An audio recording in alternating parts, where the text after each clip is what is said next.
Spider-Man nearly died several times over.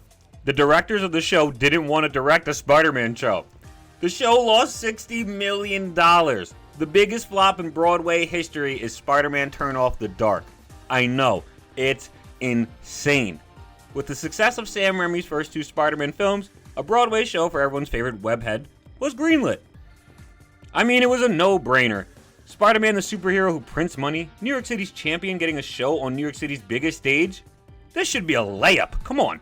It shouldn't even take much thought into this on how to make this work, and you'd turn a profit. This is a nigh unfumbleable bag. There's no reason you should fumble this bag. If Spider-Man on Broadway fails, it's due to a complete total ineptitude of the showrunners, or the worst possible luck imaginable. Or both. As a show, you don't lose $60 million and become the biggest flop in Broadway history without both poor leadership and bad luck. You heard me correctly. The show lost $60 million. Huh? That's unheard of in Broadway. It's quite literally the record for most money lost in a Broadway show. No! But how? Well, let's start from the top. The very beginning, where things all started to go wrong, where the bad luck and poor leadership really began. At first, it was just bad luck, though. In a meeting for the Broadway show officially titled Spider-Man Turn Off the Dark, lead producer Tony Adams died of a stroke. Mid-meeting, he died. First and foremost, rest in peace, man, because that's tragic. No matter what, death is always tragic, but this is crazy. This is tragic. The more you look at the leadership of the show, it seems like Adams is one of the few people who actually cared about making a good Spider-Man product. When your team loses one of the few people who actually care about the character and the product you're working on, it's going to be very detrimental to the final product. Speaking of caring about the project, director Julie Taymor did not give a damn about Spider-Man mythos at all. Like, at all. She's known for her phenomenal work on Lion King on Broadway, but she would not put out the same success with Spider-Man on Broadway. Miss Taymor didn't actually want to do a Spider-Man show to begin with. She wasn't sold on it, and she said she wouldn't direct it unless something really sparked her creatively. And something did spark her creatively. Much to everyone else's dismay, the story of Arachne. Yeah, the Greek story about the seamstress who could weave so well she was challenged by the Greek goddess Athena. Arachne would then win the challenge, and this enraged the goddess Athena, who turned Arachne into a spider before leaving. What does any of this have to do with Spider-Man? I have no fucking clue. Nah, I really don't. And neither did fucking Avi Arad. You know Avi Arad, right? Dude pretty much has his hand in producing most Spider-Man products, and is also known for his notoriously awful opinions. But the worst person you know in the world was right, at least once. Avi Arad protested the inclusion of Arachne, citing she has nothing to do with Spider-Man at all. But Taymor was adamant if Arachne couldn't be in the show, Taymor would not direct it. Taymor said, so what if my Spider-Man is sexier, gloomier, and more pretentious than Stan Lee, Ditko, or even Raimi's Spider-Man? As a Spider-Man fan, this has to be one of the weirdest quotes I've ever heard in my life. Gloomier? Fine, I'll give it to you. There are some people out there that like a sad boy Spider-Man story. I don't personally, but hey, I'm not going to discredit a lot of people's popular opinion. You know, people have this opinion, it's a shared sentiment, I'm not going to flame it. But sexier and more pretentious. Do you know Spider-Man? He's already pretty sexual in the comics. So for him to be more sexual than this is pushing boundaries. And pretentious? Spider-Man? Pretentious? So you want to tell a sexier, more pretentious Spider-Man story with Greek characters that have nothing to do with Spider-Man? Who heard this pitch and said, wow, this is great, let's run with it? The producers must have been in the back like, I've been looking for a way to lose $60 million. I'm so glad it finally came to me. There's just no way a human being heard this pitch and went with it. There's just no way. Avi Arad is the king of ruining Spider-Man. The dude ruined Sam Raimi's Spider-Man. He also ruined Andrew Garfield's Spider-Man. He's literally my op number one, the biggest Spider-Man op.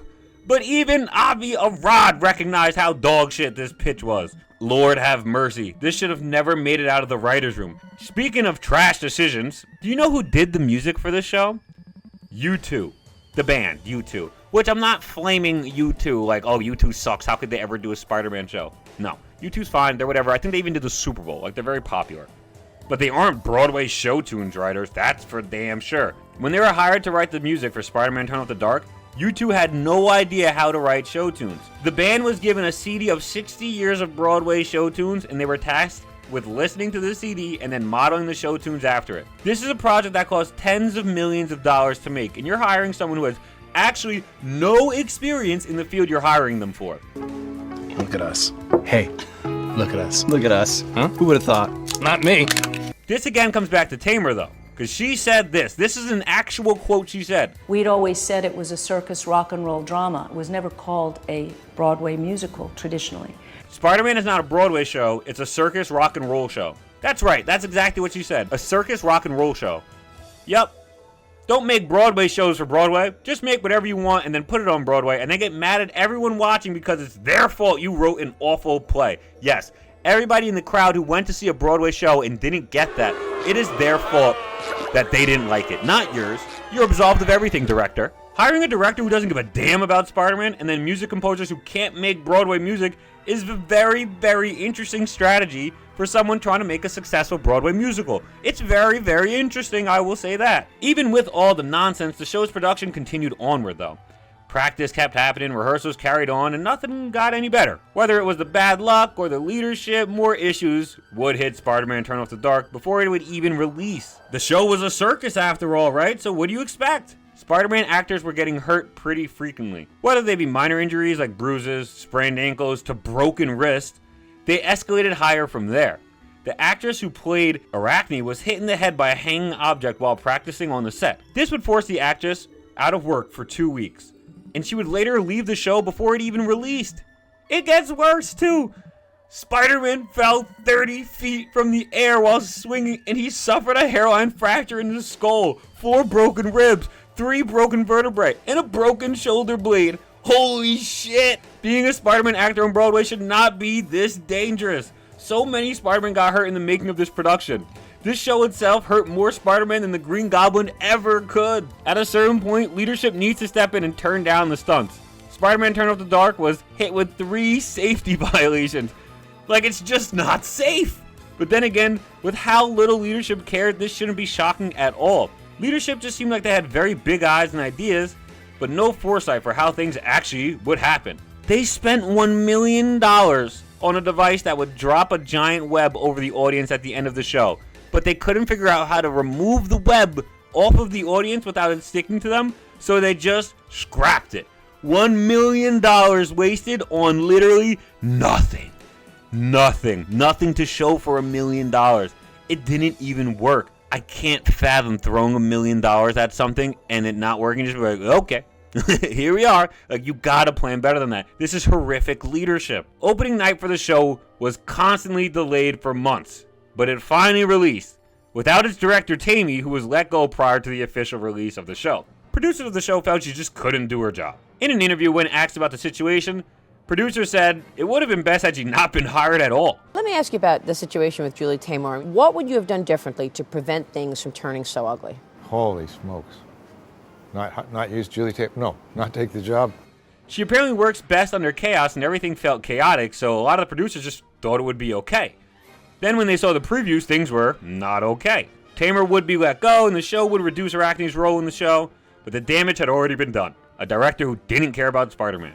Composers who can't compose. A litany of injuries that warranted health and safety violations. And this bled into the show. The show bombed with reviews, stating the show was inconsistent and filled with many plot holes. It felt like it dragged and like the music was some of the worst music U2 had ever put together. The lead playwright said, what the reviews did was turn up the dial on the heat lamps. More and more I had this image of an experiment of what stress does to a rat in a cage. I just feel so bad for everyone working on this project, man. Like, if this is going to be your mindset, like all the people working tried their damnedest, you know what I'm saying? They did their absolute best. And then they're being flamed for it and they're being roasted for it. You've got real life people nearly dying for the show. And then they read the reviews and they have to hear about how much they sucked. I would be irate if I was Spider-Man. This is my supervillain origin story, that's for sure. On the flip side, however, what are you supposed to do as a reviewer? If the show is this bad, you're supposed to call it how you see it. You can't just lie. You shouldn't sugarcoat it just because a lot of people put a lot of work into stuff or because there was extenuating circumstances with the show. It sucks, but like, the show just sucked. Did it suck though? Let's ask someone who was there. Someone who saw it themselves live. Me! That's right. When I was 13 years old, my mom bought us tickets to see this show in preview, and let me tell you, it was freaking weird. It was not good, that's for sure. Even 13-year-old me could recognize how not good it was. It was preview, so they had their issues and whatnot. One point, Spider-Man got stuck and he was just hanging from the ceiling, with all the actors playing the thugs just standing underneath him on the stage, just like confused, like, what do we do? Naturally, the show got stopped for a bit, but one of the showrunners got on a microphone and was like, can I get a little single ladies? And then all the thugs on stage started doing the single ladies dance from Beyonce's like old song. That was pretty funny. I'm not gonna lie. I really enjoyed that part of the show. But overall, it was like weird as hell. There was like these weird like things that were the villains. Green Goblin looked like a bird. There was like this weird mythical Greek spider chick in a Spider-Man story. I didn't understand it. I was only 13, but I still don't understand it now. Spider-Man was also like constantly running on conveyor belts and treadmills to such dramatic music that wasn't really good. I was 13 at the time. Now, I'm much older, and I'm still no critic. I usually just enjoy everything I damn see. I gotta say though, this just wasn't very good. I am forever grateful I got to see it, especially in previews. The delays to its official release helped with that, I'm sure, but yeah, if it was still out, I would not go see it again. I'm just being honest. That's my opinion of the show. I'm sorry, I didn't think it was good. Although apparently most people didn't either. But there you have it, everybody. When you have a passionate producer tragically pass away before it even starts, the lead director does not care about the product they're making, the composers can't compose, multiple injuries on set, random characters in the story who have nothing to do with Spider-Man, you'll get a loss of $60 million in the biggest flop in Broadway history. Dunk out. Peace.